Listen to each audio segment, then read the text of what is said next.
What's going on, guys? It's Jet Game here, and I'm back for the first time in like over a year or two for the video. Um, been a hot minute, but it's what it is. We'll quickly collect that. I'm making this video just hopefully to start getting back into making some videos here and there. Doom Tower ended, which is a little bit annoying, but we should be okay. This first one here, as you see, I'm obviously playing Raid Shadow Legends. Quick update of the channel. Hopefully I can come back to making videos every so often. Majority of them will be just whatever I feel like playing at the time, or happen to be streaming on Twitch. I'll leave that link in the description. Currently I'm playing a lot of Raid Shadow Legends as part of how Hades free to play.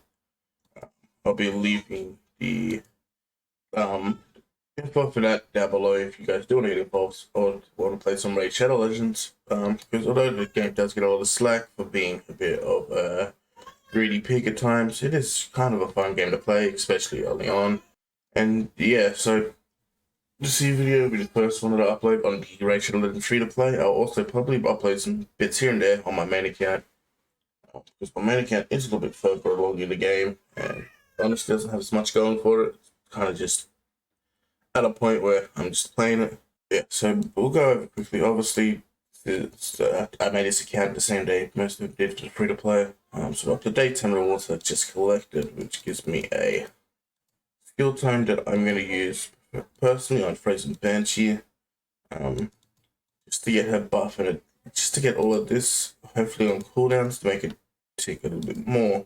As you see here, we have unlocked the first level of gem mine, and I'm currently slowly saving up for the second level of gem mine. I spent a lot of gems on energy to work my way up to level 40. As you can see, fragments, we've earned 3 for Archimage and we've earned 2 for Drex. We're currently working on those, so I hope no way getting Pipion on this account. As you can see, level 40, don't even care about the flame points. I'm not going to buy anything on this account. Missions, we finished the gems and we are waiting for this to open up so we can work our way towards this mission and get the sacred side hopefully before next weekend, because there's a 2x on sacreds and I'd love to open it up for that. So we currently work towards that, which means we obviously need to work towards fusing Justico here.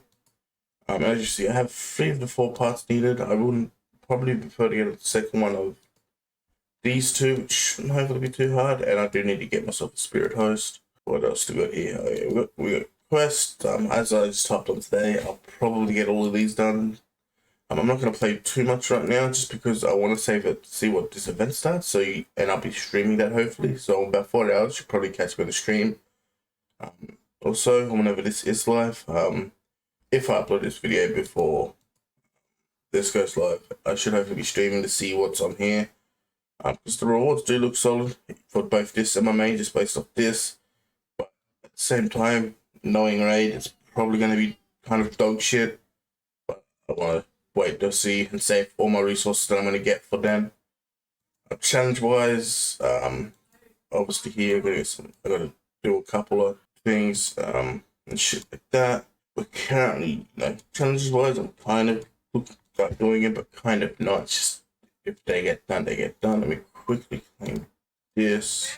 They really do try to sell you a lot, especially early on. As you can see, I haven't really been saving any energy refills. Hopefully now that I'm 40, I'm going to start doing that. What else do we have here? The 200 battles. That was the campaign. I freestyled all about Brutal. I have done a little bit of Nightmare just because I wanted the money and the gems. As for dungeons, we can't see these, but I'll say these, I'm roughly at stage 12 to 13 on all of them. Arcane, we're up to stage 15. Iron Twins, obviously, are yet to be unlocked, nor do I want to touch it when I get there. Minotaur's level, I've got to stage 11. I'm going to try to grind some more masteries up, probably there. Try to get enough that I can go up to stage 15, which is the most ideal area to farm. Ice Golem, we've got stage 14, which means out of these 2, I can farm 6-star gear here. Spider's Den, we've managed at stage 10, but it wasn't convincing. Dragon's Lair, we're up to stage 13, which means again, can farm some 6-star gear. Finite, I haven't touched a little bit. We can probably change my finite team here just a little bit. There's something like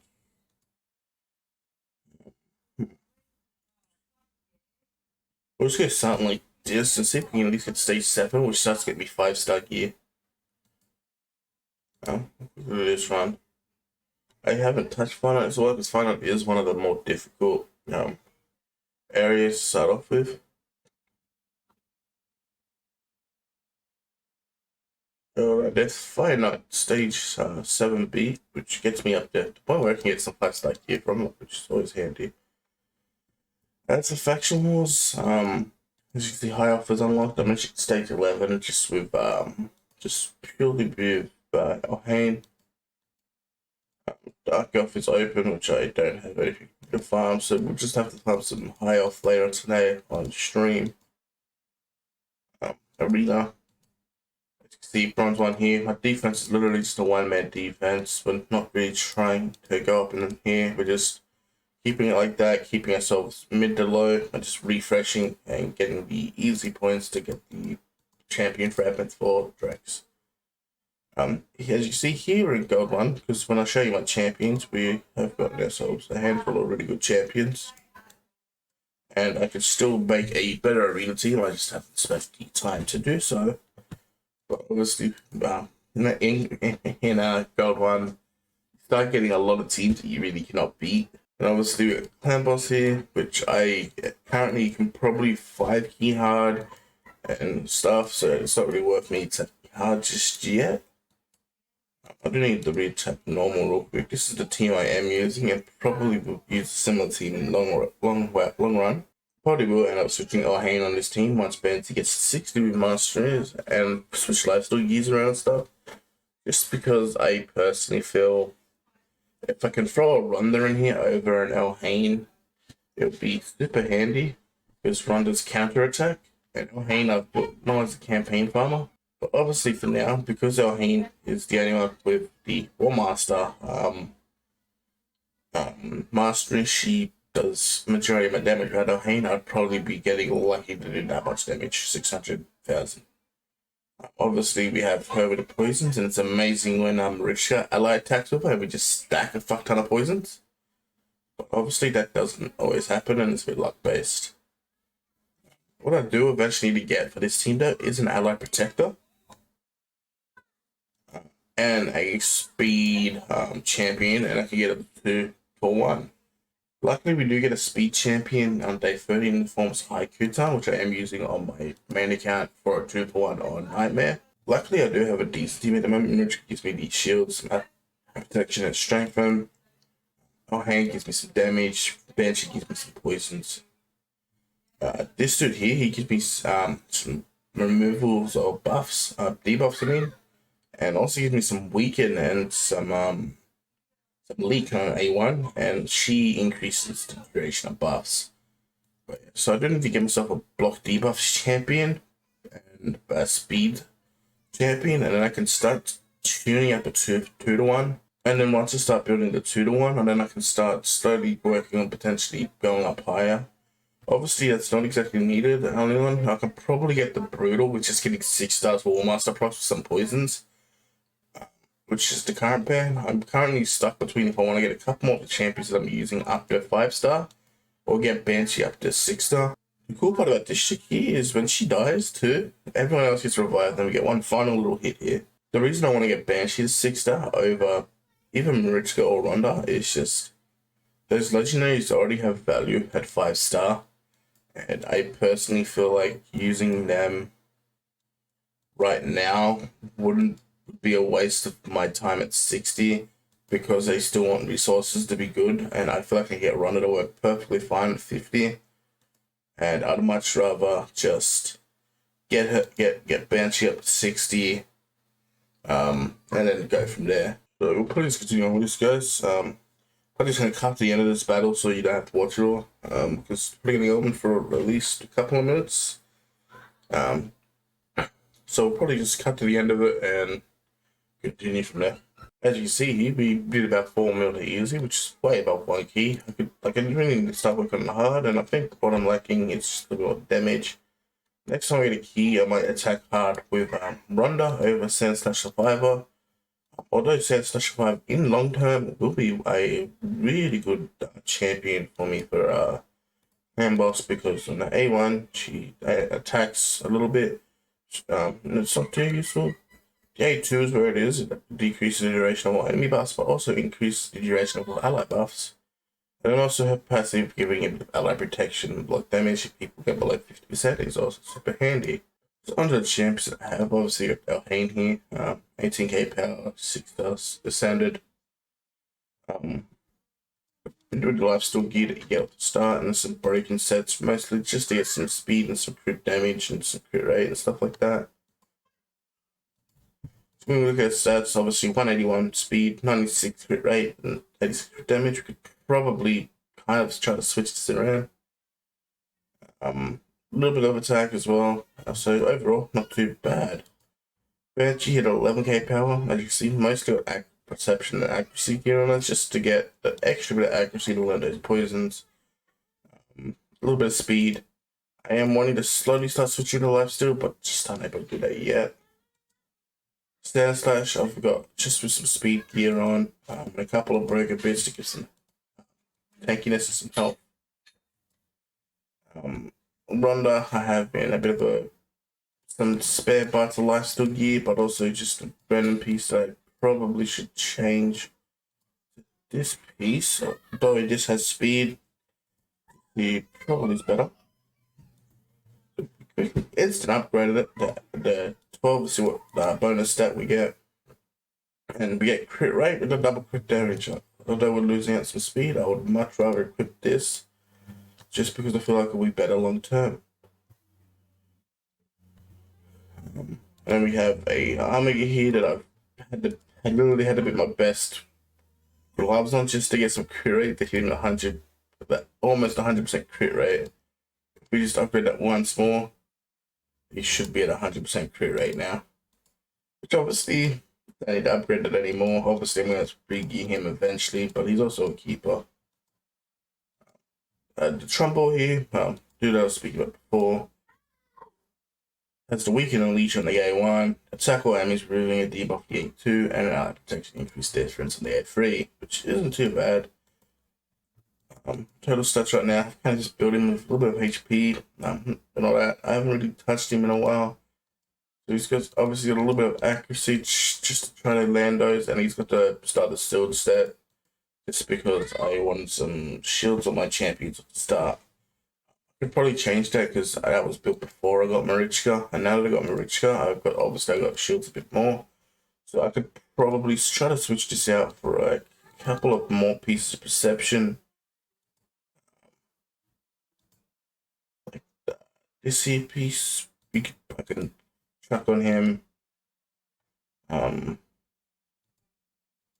don't have a lot of let's just roll this up to 12. If we get any rolls in accuracy, we got one roll in accuracy. Do we have any of these others with accuracy? Nope. So we'll equip this one, and then we'll also equip on the shield. So that way we got 4 bits of perception, and his accuracy goes up tremendously. We'll just roll this to 8 for now. Hopefully we get a couple in speed. We did. Now as for these 2 other parts, we can see we just got some accuracy gear lying around for it.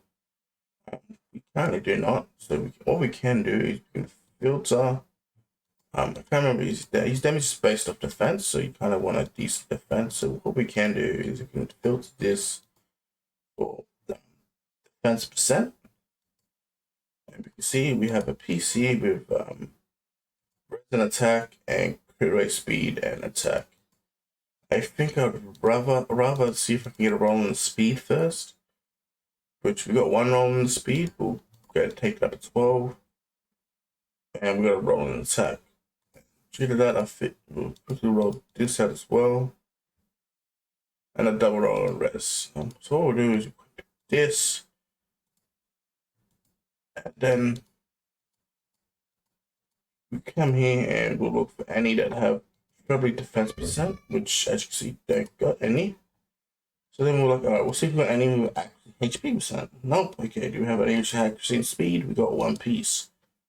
Yes, maybe 3-star, but we can get a couple of rolls in accuracy or speed. There's 1 in accuracy.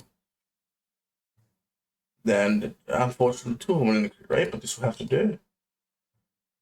And we got a little bit more accuracy, not really much more speed, but obviously now he should be hitting his stuff a little bit more often.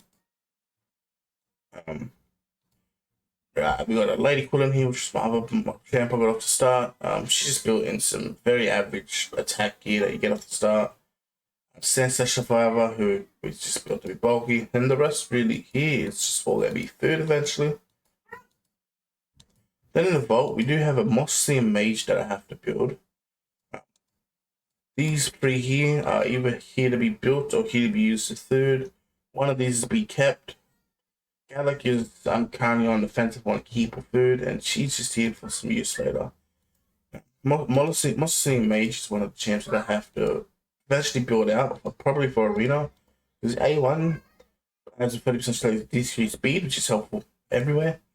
His A2 has placed a 30% increased crit rate and 6% increased defense on all allies for 2 turns. There's a block debuffs on allies, which is also handy. But I think it's his A3, which removes all debuffs from all allies and heals them by 10%. Heals heals the ally by further 10%. If 1 or more debuffs are removed from his ally, fills the ally damage by 15% if 2 or more debuffs are removed. So I think I'm going to have to use him somewhat in arena offense. So I'm probably going to have to use him somewhat in arena offense, probably alongside Ronda, Marichka, and I don't really have a 4th yet. Probably caue time when I get her. And obviously we just unlocked Doom Tower. Oh, no, we didn't just unlock Doom Tower. I guess it was just being weird. We've got 4 days left on Doom Tower, which I'm probably going to do later today on stream. I think that's going to wrap it up with this here video for now. I don't really have much more to go over, so if you liked it, please feel free to like, subscribe. I'm hoping to upload videos a bit more frequently again. Obviously, just I kind of didn't feel like it for a while, but hopefully this is my comeback. So yeah, like, subscribe, and I'll catch you in the next one.